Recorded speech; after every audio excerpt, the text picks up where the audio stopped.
Cherchant toujours à sensibiliser davantage les jeunes Européens à ce que représente le volontariat, ses richesses, mais aussi ses risques et ses dérives, Service volontaire international a également pour but de rapprocher l'enjeu du volontariat auprès des représentants politiques travaillant au sein de l'Union européenne. Ainsi, à l'occasion de l'année européenne du volontariat, l'association a décidé de continuer son implication associative et citoyenne en se rapprochant de certains parlementaires de toutes orientations politiques pour évoquer avec eux les enjeux du volontariat. Cela concerne non seulement les façons de mieux promouvoir le bénévolat et la coopération internationale entre jeunes de tous les pays, mais également les problèmes de mobilité au sein de l'espace Schengen pour les volontaires étrangers venant effectuer une mission en Europe. En effet, n'existant aucun visa attestant pour ces personnes du statut de volontaire à part entière, et n'étant ni des travailleurs ni des touristes, l'organisme souhaite soumettre une question au Parlement quant à une réforme et à une évolution du bénévolat et du service de volontariat en Europe. Puis, le SVI continue à lutter contre les dérives du volontourisme. Pour cela, nous envisageons de porter cette problématique devant les instances européennes et ses représentants, afin de toujours mieux informer les jeunes souhaitant s'impliquer dans le bénévolat, espérant prévenir et limiter les pièges dans lesquels de nombreux jeunes attirés par le volontariat tombent, tels que les offres d'agences déguisées en organismes humanitaires. Ces derniers contribuent en effet à une marchandisation du volontariat, où la recherche de profit et la disneylandisation des pays en voie de développement priment sur une véritable conception du bénévolat. Nous avons ainsi pu contacter quelques représentants politiques, de la Commission de développement notamment, qui nous livrent leurs impressions et les perspectives envisageables au sujet du volontariat au sein de l'Union européenne. Nous interrogeons donc M. Charles Goerens, membre du groupe Alliance des démocrates et des libéraux pour l'Europe, qui est également membre de la Commission du développement et de la sous-commission aux droits de l'homme. Monsieur Goerens, la Commission européenne a souhaité dédier l'année 2011 au volontariat. Or, certaines personnes ont tendance à croire que le volontariat est quelque chose de secondaire ou manquant de sérieux face aux défis que rencontre actuellement l'Europe. Qu'en pensez-vous? Et pour vous, quelle place tient le volontariat dans les enjeux européens aujourd'hui? Centré sur la coopération au développement d'abord, je dirais que le monde associatif est devenu un partenaire indispensable.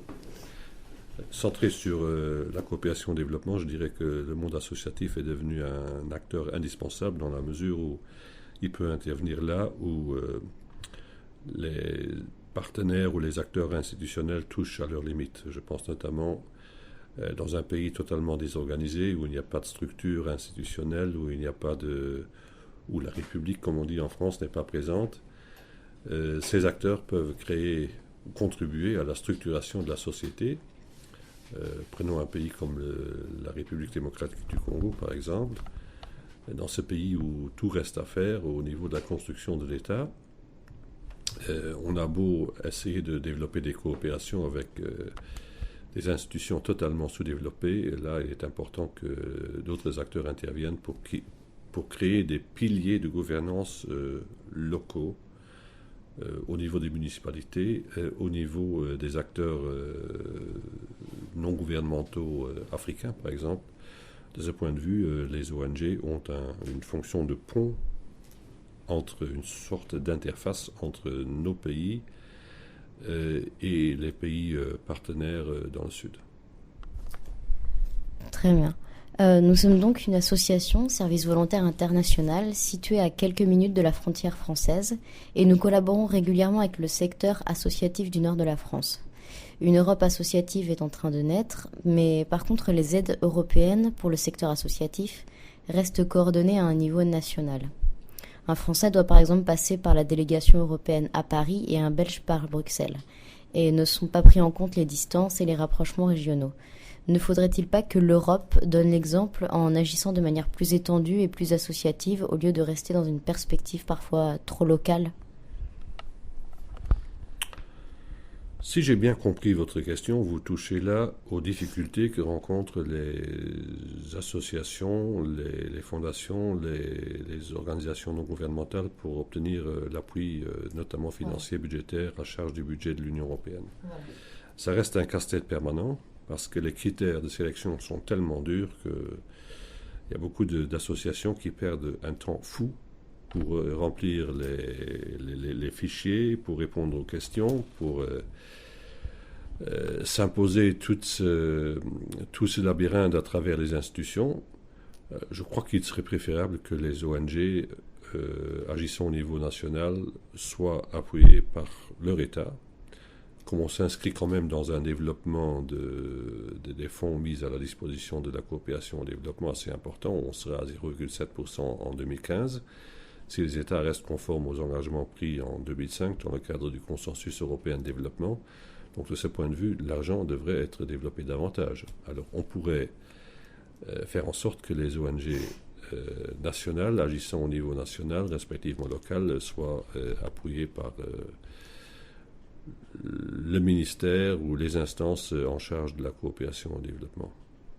Et par contre, je ne dirais pas que l'Union européenne devrait se priver de financer des organisations non gouvernementales. Je ne veux pas dire cela, mais je crois qu'elle devrait privilégier davantage celles qui agissent dans le cadre des compétences qui sont avant tout celles de l'Union européenne, notamment la coopération régionale avec l'Afrique, par exemple l'Afrique de l'Ouest. Là aussi, il y a des mouvements qui se font. Et des ONG européennes ayant une dimension, la masse critique pourrait s'impliquer dans ce genre de coopération à charge, bien entendu, du budget de l'Union européenne. Les autres devraient être appuyés par, comme c'est d'ailleurs le cas la plupart du temps en pratique, par leurs instances nationales. Et depuis quelques années, donc, le milieu du volontariat international se trouve submergé par des agences de voyage qui vendent le volontariat comme une nouvelle attraction touristique, dans une conception voir et aider les pauvres. Et quelle est votre réaction face à cette marchandisation de la solidarité et que pouvons-nous y faire ?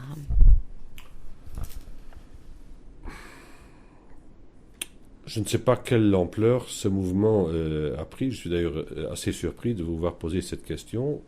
De mon point de vue, les responsables d'organisations de voyage, les bureaux de voyage, n'ont pas grand-chose à gagner dans ce genre de business.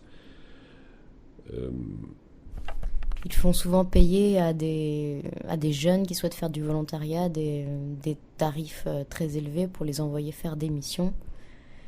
Et c'est dans un but purement lucratif. Moi, je crois que ce qu'on peut opposer à ce genre de situation, c'est une approche critique. D'ailleurs, les jeunes sont pour la plupart du temps extrêmement critiques et les associations auxquelles ils adhèrent le sont aussi. Je crois qu'il ne faut pas exagérer ce danger. S'il existe, c'est absolument condamnable. On ne fait pas de l'argent sur le dos des gens qui vivent dans la misère et qui sont dépourvus de l'essentiel. Ça, c'est absolument répréhensible. Et nous connaissons régulièrement des difficultés quant à la venue de volontaires internationaux qui n'ont pu obtenir de visa pour entrer sur le sol européen du fait qu'ils ne sont considérés ni comme des touristes ni comme des travailleurs et donc difficilement identifiables sur le plan des démarches administratives. Que pensez-vous de l'éventualité de la création d'un visa qui attesterait du statut de volontaire ? Je ne suis pas seulement en faveur de ce visa, mais je serais plutôt pour un visa à entrée multiple qui permettrait à des jeunes ou des moins jeunes, bien entendu, d'acquérir un certain nombre d'expériences, un niveau d'expérience. Ce visa à entrée multiple devrait bien entendu être lié à la condition de faire profiter le pays dont ils sont ressortissants, les demandeurs en obtention d'un visa, faire bénéficier leur pays d'origine des connaissances acquises. Donc ça, ce serait un statut spécifique répondant à ce genre de situation. J'étais moi-même, quand j'assumais la fonction de ministre de la coopération au développement dans mon pays, demandeur pour offrir davantage de bourses d'études à des étudiants africains, à la condition qu'au terme de leurs études, sanctionnés d'un diplôme, bien entendu, ils aillent mettre à la disposition, faire profiter leur pays d'origine, leurs connaissances pendant un certain nombre d'années. Pas pour toujours, on ne peut pas créer des choses immuables, mais ce serait une façon intelligente de s'inscrire dans le dialogue de sourds entre ceux qui veulent tout et ceux qui n'accordent rien. Et pensez-vous qu'il y a une chance aujourd'hui que le Parlement, que cette question puisse passer au Parlement et obtenir une possibilité d'être mise en œuvre? Je crois que la commission de développement du Parlement européen devrait être en fait le protagoniste de cette initiative et de proposer à d'autres commissions responsables, notamment pour les migrations, et aux instances de la Commission, bien entendu, et du Conseil des ministres, ce genre de solution.